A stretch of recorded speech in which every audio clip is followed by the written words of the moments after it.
들려주는 새신자반 하나님은 누구신가? 우리 청년들하고 함께하고 있습니다. 청년들에게 작은 한 가지 은혜라도 꼭 되기를 기도하며 시작하겠습니다. 둘째, 하나님은 부성과 모성을 함께 지니신 분이시다. 하나님이 자기 형상 곧 하나님의 형상대로 사람을 창조하시되 남자와 여자를 창조하시고 창세기 1장 27절. 사람들은 오랫동안 하나님을 위력적인 형상을 지닌 남성상으로 이해해왔다. 그러나 그것은 하나님의 형상의 한 부분일 수는 있지만 전체인 것은 아니다. 하나님께서 하나님의 형상대로 사람을 창조하시되 남자만을 창조하신 것이 아니다. 만약 그랬더라면 하나님을 남성상으로 이해해온 인간의 생각은 타당할 것이다. 하나님께서는 당신의 형상을 따라 남자와 여자를 함께 만드셨다. 이것은 하나님께서 남자만의 형상이 아니심을 뜻함과 동시에 그렇다고 여자만의 형상도 아니심을 의미한다. 하나님께서는 인간과 달리 남자와 여자의 형상을 모두 지니고 계신 분이다. 여기서 말하는 형상이란 외적 모습이 아닌 속성으로서의 의미이다. 따라서 하나님께서 남자와 여자의 형상을 함께 지니셨다는 것을 다른 말로 표현하면 하나님께서는 부성과 모성을 함께 지닌 분이시다라는 뜻이다. 하나님께서는 이스라엘 백성 앞에 가로막힌 홍해를 단번에 가르시는가 하면 이스라엘을 침공한 아수르 사내들임의 대군을 하룻밤 사이에 전멸시키는 등 강력한 부성의 소유자란 사실은 우리로 하여금 말할 수 없이 큰 하나님의 위력을 느끼게 해준다. 그러나 이것만으로는 부족하다. 부성의 특성은 강함이지만 강한 것은 섬세하지 못하다. 강함이 섬세함과 부드러움을 수반할 때에만 결코 꺾이지 않는 참된 강함일 수 있다. 바로 이것이 하나님께서 부성과 모성을 함께 지니고 계시는 까닭이다. 고열에 시달리는 어린 자식이 밤잠을 설칠 때 어머니는 아이의 침상에서 뜬 눈으로 밤을 새운다. 어린아이의 울음소리만 듣고도 아이의 표정만 보고도 아이가 무엇을 원하는지 그 아이에게 무슨 일이 있었는지 알아차린다. 철길에서 노는 아이를 향해 기차가 덮쳐들 때 그 사지로 뛰어들어 아이와 자기의 생명을 맞바꾸는 사람은 언제나 어머니다. 어머니의 사랑은 이처럼 부드럽고 포근하고 그윽하면서도 끝없이 깊기만 하다. 이것은 아버지의 부성이 도저히 흉내낼 수 없는 모성의 특징이다. 우리 하나님께서 위력적인 부성뿐 아니라 이와 같은 모성을 함께 지니신 분이라는 사실은 얼마나 감동적인가. 모성의 하나님께서는 당신의 모성으로 우리에게 이렇게 말씀하신다. 여호와께서 너로 실족하지 아니하게 하시며 너를 지키시는 이가 졸지 아니하시리로다. 이스라엘을 지키시는 이는 졸지도 아니하시고 주무시지도 아니하시리로다. 시편 121편 3절에서 4절. 여인이 어찌 그 젖먹는 자식을 잊겠으며 자기 태에서 난 아들을 긍휼히 여기지 않겠느냐. 그들은 혹시 잊을지라도 나는 너를 잊지 아니할 것이라. 이사야 49장 15절. 어머니가 자식을 위로함 같이 내가 너희를 위로할 것인즉 너희가 예루살렘에서 위로를 받으리니. 이사야 66장 13절. 예루살렘아 예루살렘아 선지자들을 죽이고 내게 파송된 자들을 돌로 치는 자여 암탉이 그 새끼를 날개 아래에 모음같이 내가 내 자녀를 모으려 한 일이 몇 번이더냐. 그러나 너희가 원하지 아니하였도다. 마태복음 23장 37절. 모성이 하나님이 아니시고는 상상조차 할 수 없는 말씀들이다. 내가 아주 어렸을 때의 일이다.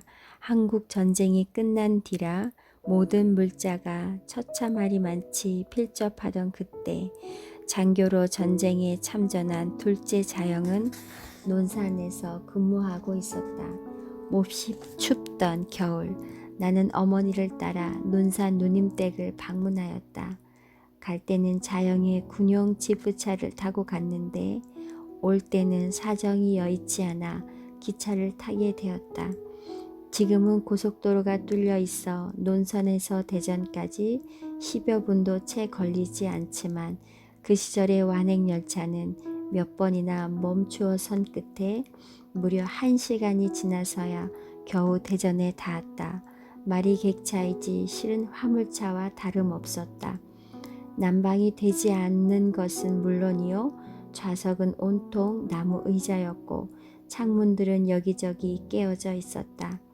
그날따라 기온은 영하 20도. 얼마나 추웠는지 모른다. 깨어진 창틈으로 몰아쳐 들어오는 혹한의 바람에 속수무책으로 냉방 객차의 나무 의자에 앉아 있어야 한다는 것은 어린 나에게 크나큰 고통이었다. 그 중에서도 가장 견디기 힘든 것은 얼어붙을 대로 얼어붙어 버린 두 발이었다. 얼마나 발이 시렸던지 참다 못한 나는 마침내 울음을 터뜨리고 말았다. 그 모습을 본 어머니는 조용히 당신의 버선을 벗어 내 발에 신겨 주었다. 덕분에 나는 그나마 버틸 수 있었다. 하지만 그 순간부터 어머니는 맨발이었는데도 그때의 나는 그런 것에는 아랑곳하지 않는 철부지에 불과했다. 마침내 기차가 대전역으로 미끄러져 들어가기 시작했다. 경부선 열차를 갈아타기 위해 내릴 준비를 하려고 일어서는 순간 아래로 향한 나의 시선에 어머니의 발이 잡혔다. 어머니의 맨발은 이미 새파랗게 얼어 있었다. 그때 어린 내 가슴이 얼마나 아팠는지 모른다. 그 어머니는 오랫동안 동상의 후유증에 시달려야 했다. 그때 만약 내 곁에 있던 분이 아버지였다면 아버지는 발이 시려 우는 내게 자네가 그 정도도 참지 못하느냐고 꾸짖든가 자네 대장부는 이런 것도 참을 수 있을 만큼 강해야 한다고 훈계하든가 혹은 당장 일어나 땀이 날 때까지 제자리 뛰기를 해라 하고 명령했을 것이다. 그것이 부성의 특징이다. 그러나 모성은 다르다. 너 스스로 강해지라고 꾸짖거나 명령하기보다는 자신의 사랑으로 감싸고 품는다. 아니, 자신의 생명을 송두리째 내어준다. 사랑하는 자식의 발이 따뜻할 수만 있다면 자신의 발이 얼어 터지는 것쯤은 전혀 문제 삼지 않는다. 이와 같은 모성을 지니신 하나님이시기에 성자 하나님께서는 사랑하는 나를 살리기 위해 당신의 몸이 터지고 피가 쏟아지는 것을 전혀 문제 삼지 않으셨다. 하찮은 나의 생명을 살리기 위해 당신의 생명 버리기를 조금도 주저지 않으셨다는 말이다. 모성의 하나님이시기 때문이다. 그대가 그대의 모든 연약함에도 불구하고 그 연약함을 딛고 굳세게 설 수 있는 것은 당신의 모성으로 끊임없이 채워주시는 모성의 하나님께서 그대의 하나님이시기 때문이다. 목사이자 저명한 작가인 존 클레이풀이 전하는 이야기 가운데 어느 부부의 외아들에 대한 감동적인 에피소드가 있다. 소녀는 크리스마스에 아버지에게 선물하기 위해 몇 주일 동안 학교에서 무엇인가 열심히 만들어 왔다. 드디어 축제의 날이 돌아왔고 소녀는 몹시 흥분된 마음으로 학교에 갔다. 그날은 그동안 자신이 정성스럽게 만들어 온 선물을 아버지께 드리는 날이었기 때문이다. 부모가 오기를 교실에서 기다리던 소녀는 조바심이 났다. 등 뒤로는 비록 엉성하긴 하지만 정성이 가득 담긴 값진 보물을 움켜쥐고 있었다. 소녀는 더 이상 교실에서 기다릴 수가 없었다. 기분이 들뜬 소녀는 부모를 조금이라도 더 빨리 만나기 위해 교실 밖으로 뛰어나갔다. 그러다 그만 실수로 비틀하면서 넘어지고 말았다. 딱딱한 타일 바닥에 코를 찧었고 정성스레 만든 선물은 산산조각이 나고 말았다. 깨어진 선물보다 더 크게 마음이 상한 소녀는 그만 그 자리에 앉아 펑펑 눈물을 쏟았다. 이를 본 아버지는 달려가 소녀를 껴안고 달래며 말했다. 얘야, 괜찮다.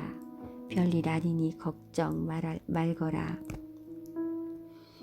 그러나 소년에게는 그 말이 상하고 슬픈 마음을 진정시키는 위로로 전해지지 않았다. 소녀는 더욱 슬프게 울었다. 소년의 슬픔을 제대로 이해한 사람은 그의 지혜로운 어머니였다. 어머니는 소년의 손을 잡고 부드럽게 말했다. 얘야, 정말 큰일이 일어났구나. 이를 어쩌면 좋지? 내가 그토록 열심히 만든 선물이 이처럼 산산이 깨어졌으니. 이렇게 걱정해주는 어머니의 말 속에는 소년의 가슴에 와 닿는 그 무엇이 있었다. 소년은 고개를 끄덕이며 울음을 그치고 마음을 가라앉히기 시작했다. 어머니가 자신의 슬픔을 이해해 주었기 때문이다. 그때 어머니가 이렇게 말했다. 얘야, 지금부터라도 내가 무언가 새롭게 시작하면 좋겠구나. 우리 함께 깨어진 이 조각들을 모아다가 집에 가서 다시 시작해 보는 게 어떻겠니? 어머니의 그 섬세한 사랑의 배려로 힘을 얻은 소년이 그 깨어진 조각들로 다시 시작하였음은 물론이다. 그대의 인생이 실패하여 산산조각 났을 때, 그래서 절망의 늪 속에서 남몰래 눈물 흘리고 있을 때 하나님께서는 그대 등이나 한번 두드리시며 괜찮으니 걱정 말라고 말씀하시는 것만으로 그치시는 분이 아니다. 모성의 하나님께서는 그대의 절망 속으로 찾아오셔서 그대와 함께 속상해 하시고 그대와 더불어 아파해 주신다. 그리고 당신의 자비로운 손으로 그대의 손을 어루만지며 이렇게 말씀하신다.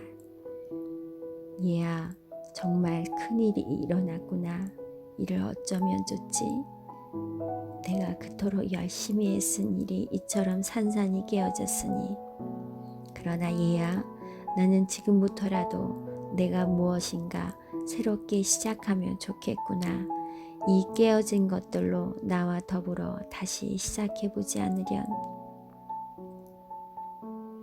그대가 어떤 실패의 질곡 속에서도 절망하지 않고 다시 시작할 수 있는 건 역시 하나님께서 당신의 그 그윽한 모성으로 그대와 함께 계시기 때문이다. 하나님의 모성이야말로 인간을 향한 하나님의 최대의 선물이요 은총이다. 부성이 결코 미칠 수 없는 이 모성 때문에 로마 가톨릭은 예수님의 어머니인 마리아를 신격화하여 성모 마리아로 섬기며 모성에 대한 갈구를 충족시키고 있다.